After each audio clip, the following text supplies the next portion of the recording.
This channel does not promote any violent, harmful, or illegal activities. All content provided by this channel is meant for an educational purpose only. সন্দেশখালীর বহিষ্কৃত তৃণমূল নেতা বুধবার থেকে আবার আলোচনার কেন্দ্রে শীর্ষে শেখ শাহজাহান। একেবারেই ঠিক, কারণ তার বিরুদ্ধে জেল থেকে হুমকি দেওয়ার বিস্ফোরক অভিযোগ করেছিলেন সরবেরিয়ার বাসিন্দা রবিন মণ্ডল। সেটা নিয়ে শোরগোল পড়ে গিয়েছিল রাজ্য রাজনীতিতে। প্রশ্ন উঠেছিল, তাহলে কি ওই জেলে বসে একেবারে বহাল তবিয়তেই রয়েছেন সন্দেশখালীর এক সময়কার এই দাপুটে নেতা? ঠিক সেই জল্পনার মাঝখানে বুধবার রাতে রবিন মণ্ডলের বিরুদ্ধে নাজার থানার দ্বারস্থ হলেন শাহজাহানের স্ত্রী। রবিনের বিরুদ্ধে 25 লক্ষ টাকার তছরূপের অভিযোগ করেছেন তিনি।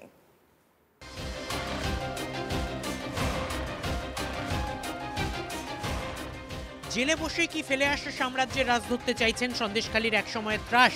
বুধবার সেই আশঙ্কা উস্কে দিয়েছিলেন সরবেরিয়ার বাসিন্দা রবিন মণ্ডল।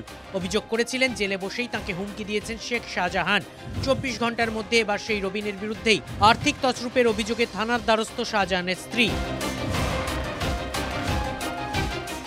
2024 সালের 5ই জানুয়ারি রেশন দুর্নীতি তদন্ত করতে গিয়ে সন্দেশখালীতে তৎকালীন তৃণমূল নেতা শেখ শাহজাহানের ডেরায় আক্রান্ত হয়েছিল কেন্দ্রীয় এজেন্সি। নারী নির্যাতন থেকে অনিয়ম বেনিয়ম রাজ্যবাসীর সামনে এসেছিল শাহজাহানের বহু কীর্তি। লোকসভা ভোটের মুখে জাতীয় রাজনীতির ম্যাপেও হটস্পট হয়ে উঠেছিল বাংলার সন্দেশখালী। 55 দিন ফেরার থাকার পর বহু কাঠখড় পুড়িয়ে গ্রেফতার করা হয় শাহজাহানকে। তারপর থেকে গত প্রায় 13 মাস ধরে প্রেসিডেন্সি জেলেই বন্দী শেখ শাহজাহান। অথচ তৃণমূলের বহিষ্কৃত নেতা এখনও তাঁকে হুমকি দিয়ে চলেছেন বলে অভিযোগ করেছেন সরবেরিয়ার বাসিন্দা রবিন মণ্ডল। মফিজুল মোল্লার ফোন থেকে শেখ শাহজাহান ফোন করে এবারে মফিজুল ফোনটা আমাকে ধরিয়ে দেয়, বলে এনে কথা বলে। আমি কে বলছে? বলে কে কথা বলবে? বলে ভাই বলছে। আমি ভাই বলতে কে? শেখ শাহজাহান। বলছে হ্যাঁ। হ্যাঁ বলেন, আমি রবিন বলছি। তো বলছে বলে তোদের খুব বার উঠেছে না? আমি লিখেছেন কি হয়েছে? বলছে বলে তোরা মার্কেটের বিরুদ্ধে অনেক কমপ্লেন করছিস, আমার নামে অনেক কমপ্লেন করেছিস, তারপর উল্টোপাল্টা কথাবার্তা বলছিস, তোদের ব্যবস্থা করবো, কদিনের মধ্যে আমি যাচ্ছি। এই অভিযোগ সামনে আসতেই সন্দেশখালীর বাসিন্দাদের মধ্যে আতঙ্ক ছড়ায়। তাহলে কি জেলে বসেই জেলার ফেলে আসা সাম্রাজ্যে নজর দিয়েছেন শাহজাহান? জল্পনা জলঘোলার মধ্যেই বুধবার রাতে পাল্টা নেজার থানার দ্বারস্থ শেখ শাহজাহানের স্ত্রী তসলিমা বিবি। তাঁর নিশানায় অভিযোগকারী রবিন মণ্ডল। সূত্রের খবর, শাহজাহানের স্ত্রীর অভিযোগ, রবিন মণ্ডল মাছের আড়ত ভেরির টাকা আত্মসাৎ করেছেন। রবিন তাঁদের মাছের আড়ত ভেরি দেখাশোনা করতেন। শাহজাহান গ্রেফতার হওয়ার পর থেকে টাকা নয়ছয় করছেন রবিন।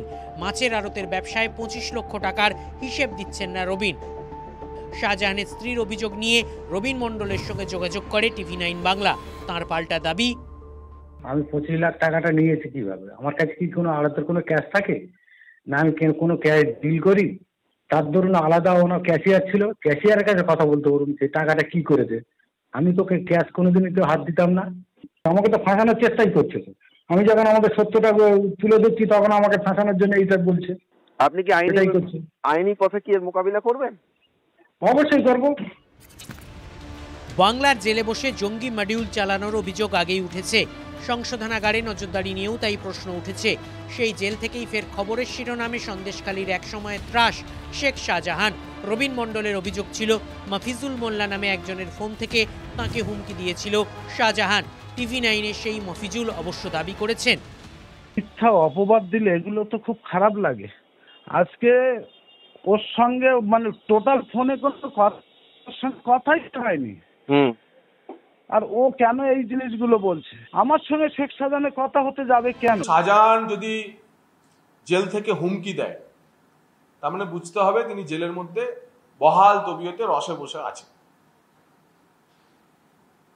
এবং এই ঘটনা পশ্চিমবঙ্গেই সম্ভব। কেউ একটা অভিযোগ করছেন, তার কি সারবত্তা আছে জানি না, কে অভিযোগ করেছেন তার উদ্দেশ্য কি জানি না, কোনো প্রমাণ আছে কিনা জানি না, এর উপর কি মন্তব্য করব? যদি কেউ কোনো অভিযোগ করে থাকেন নিশ্চয়ই পুলিশ তার খোঁজ খবর নেবে। শাহজাহান বাহিনীর বিরুদ্ধে গর্জে উঠেছিলেন সন্দেশখালীর মা বোনেরা। তৎকালীন দাপুটে নেতার বিরুদ্ধে মুখ খুলেছিলেন রবিন রাও। অভিযোগ, তাই নাকি তিনি এখন হুমকির মুখে। সেই বিতর্কের মধ্যে এবার পাল্টা তাঁর বিরুদ্ধেও আর্থিক তছরূপের অভিযোগ ফের আলোচনায় সেই সন্দেশখালী। সৌরভ দত্ত ও দীপঙ্কর দাসের রিপোর্ট, TV9 বাংলা।